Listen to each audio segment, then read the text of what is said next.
Yeah, good morning and good afternoon to all of you. So the topic is very appropriate in the sense that we are going to talk about leadership, and you have heard many guys since morning who have talked about leadership, transformational leadership. So I'm not going to really talk about the theories and the styles of leadership. What I'm going to talk about is, first let's understand the context. Okay, so because we have also talked about something like new age organizations. So what are these new age organizations and how things are likely to change in the marketplace in terms of the characteristics, the traits, the skills and the competencies that the people are required to have in order to operate successfully in the marketplace. Okay, when I say successful in the marketplace, meaning thereby that they can continue to be in the market for a period of about 35 years. Because what normally we look at that we are going to work in the market only for 5 years. But you guys are going to work in the market for what? How many years? 35 years? Okay. So when we discuss in terms of leadership, we discuss in terms of how am I going to shape up my career over a period of 30-35 years, and what kind of a turbulence I will face, or the challenges I will face during this tenure, and how to manage these challenges, and what do you really need to possess in order to navigate in this competitive era successfully. And we today talk about issues like the human resource. Okay, everybody is a human resource today because everybody is educated. So when you are educated people, that means you are a resource. And how do you use yourself? So that you are always remain in the wanted state in the marketplace. So that's what we are going to talk about, and I'm going to help you out there as to what you need to possess in order to survive and grow in the marketplace. Okay, so my talk will primarily talk about what are the companies in the marketplace and what are the new habits that we have imbibed in last 15 years. Because habits have changed completely in the last 15 years of people like you and me and what we do, you see. And therefore, when our habits have changed, so what kind of a personal leadership I need to possess? Because one, we talk about the organizational leadership, but organizational leadership is not successful unless you have a personal leadership. So my model or the areas that I talk about revolves around the personal leadership, because the distinction is made on the basis of personal leadership. Organizations grow based on the personal leadership, and how to manage your personal leadership is the discriminating factor in individuals in the years ahead. Because everyone is reading the same material, everyone is going to the YouTube to download the contents. It was not so 20 years back, 25 years back. Everyone today sees the same YouTube, whether you are sitting in the Greater Kailash or in the golfing, which is the poshest area of India, and in the village. That's the another new thing that has happened in the marketplace. So that means there's a great deal of democratization that has happened in the areas of information, which was not so earlier. And earlier days, for carrying out your research, you had to refer to the books, and the books were privy to few people only. But today it is not so. You can go to the Google and you can download whatever you feel like and whatever you enjoy doing it. For example, if you don't want to read, you can listen to the audiobooks. I mean, this privilege was not there 15-20 years back. So what I'm trying to say, that today the marketplace has completely changed in terms of how we behave, what we read and what we consume. Everybody is consuming the same contents today, isn't it? And you find the kind of million hits on the YouTube. You launch a video and you get the hits in terms of millions, like 10 millions in 3 days. The kind of 1 minute viral videos that you see. and it was not there earlier. And you find that overnight people become celebrities. Overnight their leadership style undergoes a change because they become celebrities. Now these things were not there earlier. Okay, this is the big change in my view that has happened and which has reshaped the marketplace. First, let's look at some of the companies that exist in the market, today, which were not there about 2 decades back. Okay, like the Amazon, Uber, Ola, Apple, Netflix, Airbnb, Flipkart, Facebook, Xiaomi. Okay, everyone uses that phone, over Apple. If you have a choice to use Apple or you have to use MI, so people will prefer MI, not the Apple 6 or 7, you see. So that's the change that has happened, and that's how you find the companies disrupt the marketplace. Now look at the Ola and Uber. They have entirely changed the urban travel industry. And you have seen the Airbnb and the other one is the Oyo rooms. They have entirely changed how the your hospitality industry runs. And you have a Zomato. Okay, that's the Indian company Zomato, which doesn't own any kitchen, or even if it owns very few. So that's the change. These companies were not there. Okay, they are the platforms. Now platforms are going to change the market dynamics, and you find that out of this, there are many companies which are on the Fortune 500 list today, top 10 companies.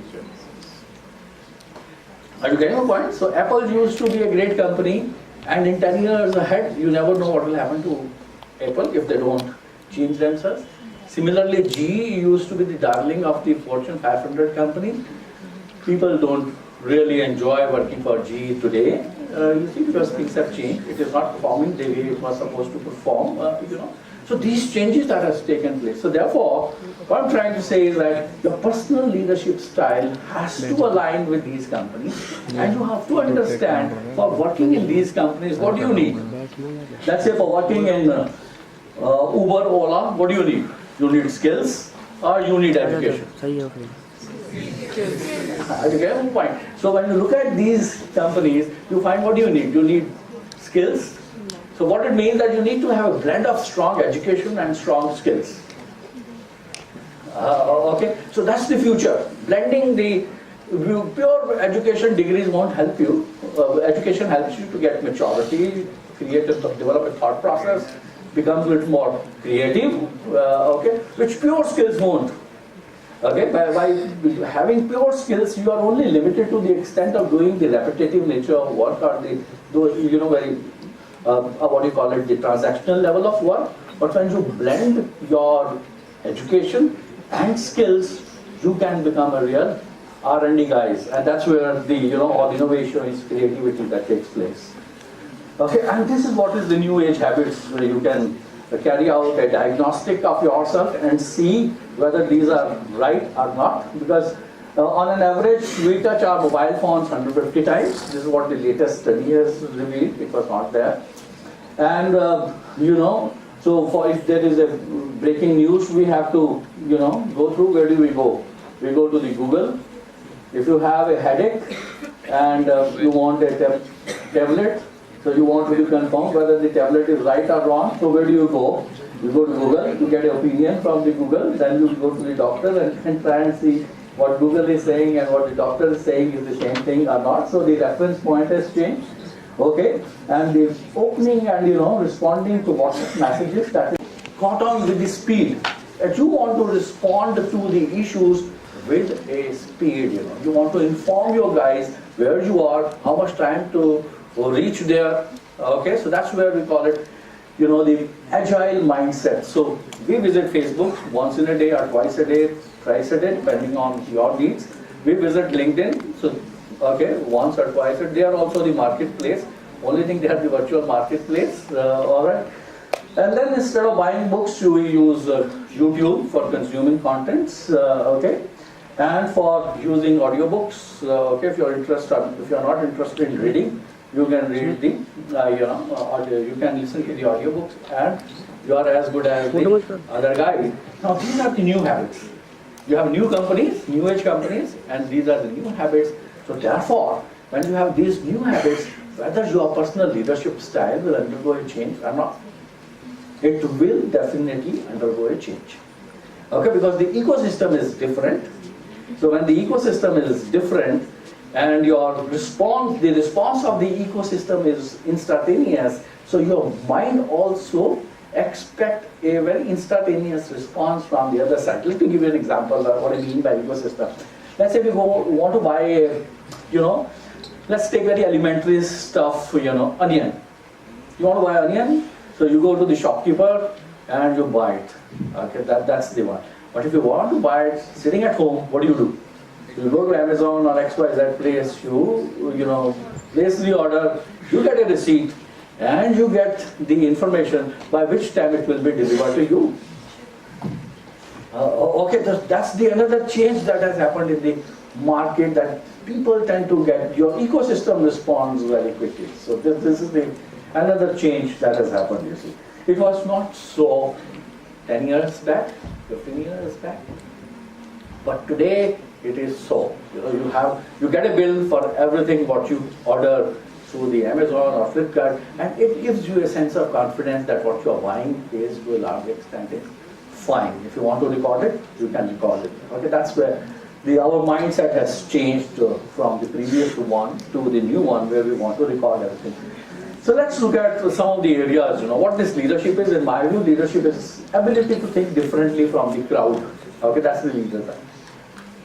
Okay, we can think differently because management and the entrepreneurship is a game of your thinking. How well you think, okay, and better than the run of the mill kind of environment. Okay, so what it means that you need to be always in a creative and innovative state to succeed in the marketplace. So this is what it says, your ability to think differently. And then leadership is about initiative and action. First is your ability to think, and then whether you take initiative or not. Okay, the initiative means that, okay, someone will call you and only then I will go. And I call today's guys, if you want to be a marketer or a sales guy, you have to just say and introduce yourself. Okay, if they want you, they'll say stay on. If they don't want you, they'll say, okay, can you come after 5-10 minutes? But you have taken initiative of introducing yourself to the people. This is the kind of guys the corporate are looking for today. Okay, this is what we call smart guys. So you go and introduce yourself. If they like you, fine, stay on. If they don't, come later on. See, so that kind of a, personality you have to build, and we need to be ready to listen whether I'm wanted or not wanted without disturbing ourselves. Sometimes we disturb ourselves. Someone says, yeah, please come after 5-10 minutes or 15 minutes. You get disturbed. How can he tell me to come after 15 minutes? But I say that maturity has to bring in, but you need to understand if the other guy is not free, so that means I'll come later on. I have taken an initiative and action. So this is what I say, thinking, initiative and action. So that's the differentiator. And creating directions, in which direction you want to go. I'm working on some areas, like if I have to build my career, so what kind of a strategic direction I need to choose so that I stay on in the marketplace for a period of 30-35 years. What time I need to bring about a change in my career, and how I should be building my career over a period of time. This is what I talk about in terms of your ability to create directions and path along with the team, one for yourself, or if you're working in the organization, you have to take care of the team members who work for you. Because the leader without a follower means no leader. So leader has to have a follower. So this is what I mean by the organization setting, the leadership in the organization setting. So there's one model which I talk about of the personal leadership. That's the CEH at the rate 444. I'll quickly run through it. What it means basically, that primarily when we talk about leadership, okay, you can't change leadership definition every day because they're all set. It is a process of influencing, but only thing you have to understand the meaning of it, and you have to understand the context. Okay, the differentiating is your ability to understand meaning and the context where this has to be applied. That's in terms of influence, direction, and persuasion and inspiration. And out of the four, what I find is two are very important when you work at the marketplace. One is your ability to persuade others. Okay, that's what the great leaders do. And second is they inspire their team members. So inspiration and the team the persuasion is the hallmark of a good leadership. See. And the other one is the 4 C's. This is what we talk about simply. That leader has to have courage. Okay, that's the first fundamental of a leadership. Do you have the courage? Courage in the sense that when I say courage in terms of corporate, is that your ability to discuss an issue with your boss, your ability to discuss an issue with your peers, and your ability to discuss an issue with the super boss. Okay, this is what I mean by the courage. Sometimes you do not have the courage to discuss elementary issues. So personal leadership starts with your ability to discuss an issue with the bosses, and then the competence, whether you have the requisite abilities to perform the duties that are required, okay, or you do not have, and then how committed you are. Okay, you know what is commitment? Commitment is to ability to stay on for a longer period of time, and that's when to stay on for a longer period of time you failures. Okay, so when this is where we say that we need to learn from the failures, in the sense that if you are committed and if you are growing, because failure is a part of growth. This is what I say, So when you grow in that journey, there will be a failure. So you imbibe these failures in your personality and move ahead without demoralizing yourself. So this is what we mean by the commitment, and communication. So how well you are able to communicate. Lastly, okay, when I say communication means your ability to what? Do 4 things quickly. Your ability to read and write. Okay, that's the one area that will be needed in the future. And second is your ability to speak and listen. Okay, listening is a great leadership skill that we see. The leaders who listen, they survive and grow. People who listen, they survive and grow. Okay, because in the hall, if there are X number of people are sitting, it is not necessary that everybody will be listening. Okay. And only the 5% of the people listen, and therefore you find that historically we have seen that only 5% of the people are fit to become the CEOs out of the 100% of the people. Whether you take it IITs or you take it IIM Ahmedabad or you take it XYZ or the Ivy League colleges, okay, CEOs, people who become CEOs, they are only 1 or 2% if you take a larger base, And they are the 1 or 2% are the guys who listen. I get my point. So therefore listening is a great skill, and it is not with everyone. It is not with everyone.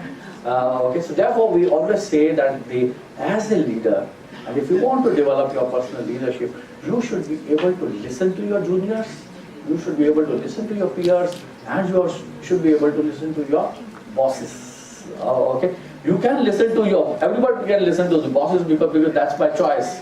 Not by choice, but by force. That's my boss. Okay, but your ability to listen to everyone will create a distinction. Okay, and lastly, that's the E area. That's the energy we say. That if you want to be a leader, you must have the capability to work for a longer period of time.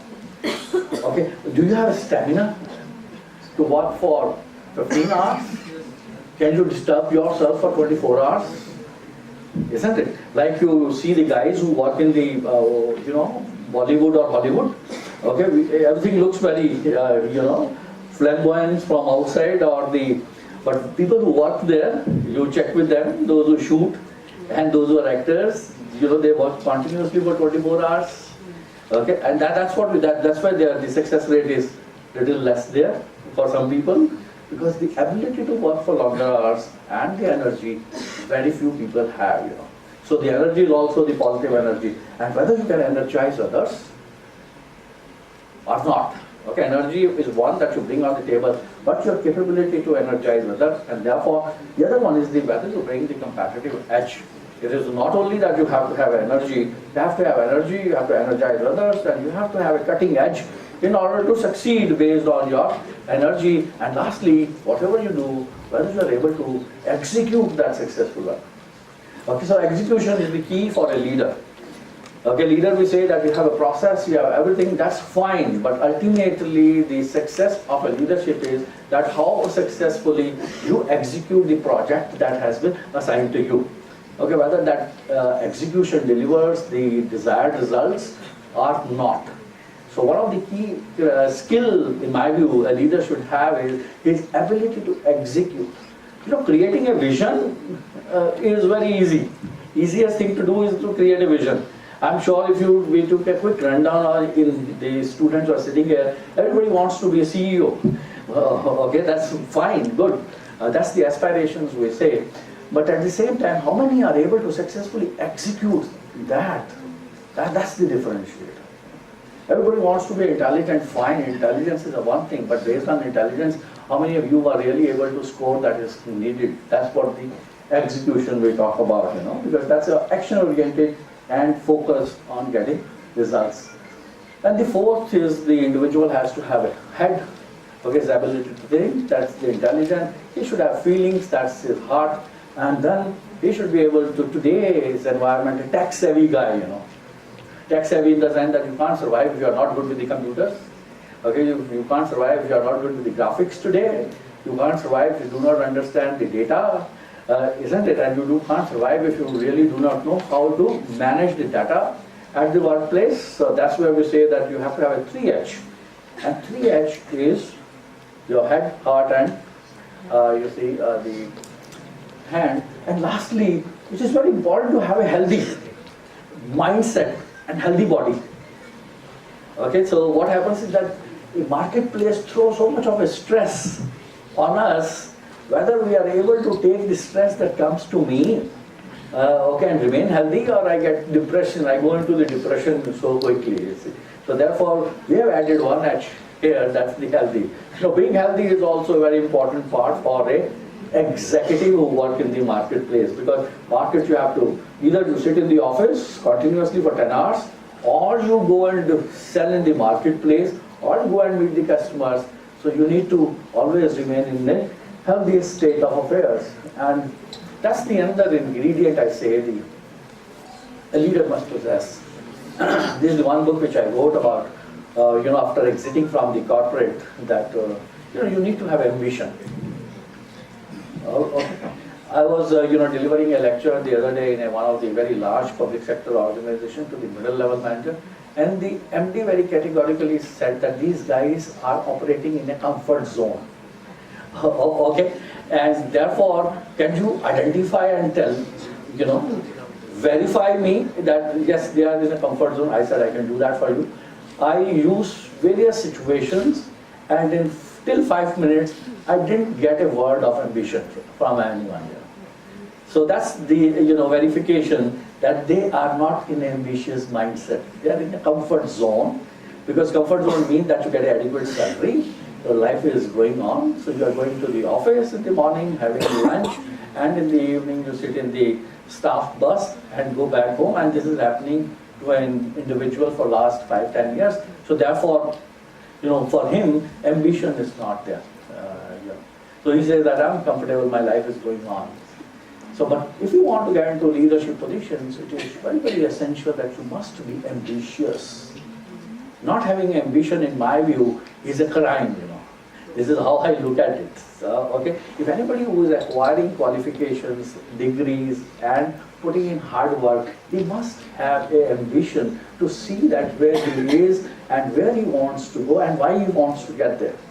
And therefore, for going there, what he needs to have. And that comes only when you work very closely with the ambition that you have. I'm sure all of you must have written an essay on my ambition in life, okay, in the class of 4th or 5th standard, So you can see that where you are, what you wrote in those, when you were only 10 years old or 11 years old, you see. So at that time, 11 years, everybody wanted to be a doctor or, engineer, and you find that where you land up after 15-20 years, and you never know where you will land up when you will be 55, 60, you see. So this is where we say that you live in a dynamic environment, your mind undergoes a dynamic situations, and therefore what you face in the marketplace, and you adapt yourself, and that's how the ambitions undergoes a different, situation. that's the area we say that leader has to have two things. He has to do two things, in my opinion. All theories of leadership revolve around two areas. One is your ability to get things done. Okay, that's the task completion. And second is your ability to work with the people in a positive relationship format. Okay, I won't take much time. All right. And second area in the personal leadership is the skill and the will. Okay, you may be skillful but may not be willful. So therefore, you have to have skills and you must have a will to execute. Okay, what skills and for the purpose for which the skills that you have acquired. Are you getting my point? What I'm saying? And then lastly, I say this is another book I wrote. That's on the every manager should know. HR. HR is not from the perspective of human resources.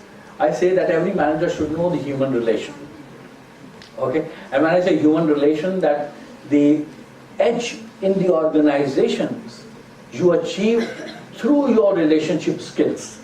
This is what my experience of 35 years has taught me by virtue of working with, diverse groups from multinational to pure Indian to the joint venture. And I find that the key skill is that your ability to relate with people, your ability to respect people, and your ability to direct people the way you want them to do things as per your requirement. And that's the function of purely your human relations. Okay, what kind of a human relations that you bring on the table? Okay, when I say human relation, it means that whether you are polite, whether you are nice to the people, you can empathize very easily with the people, and you communicate respectfully that they listen to you. Okay, that's what we mean by the human relations, and that's what all principles of relationship management revolves around this. One is the task, that's the execution skills. Second is moving people to execute those things is what we call the relationship skills. And relations, you can't train people on relationships. You can only develop people on relationships. Okay, and getting things done, you can train people through the skills. But relationship you cannot develop, you cannot train. It is a development process which comes by way of your confronting with the various difficult situations that you face. Then only you become good relationship oriented guy. And this is a big model. I won't touch upon this. You can have a look at it because this is directly linked to the dream side of it, because every individual has a dream, okay, and how you handle that dream, okay, which ultimately leads to the execution of that dream. Okay, execution of the, one side of the dream you have your desires, okay, and what drives you to achieve those desires that you have, and how determined you are. This is what I call 3D model. And then finally, when you retire, what ultimately you look for. What do you look for? You look for 3 P. That's what we call the peace, okay, pleasure, and finally the productivity. So this is where the life moves, and that's it. So that's the final version. Okay, and there we say that's it. Thank you very much.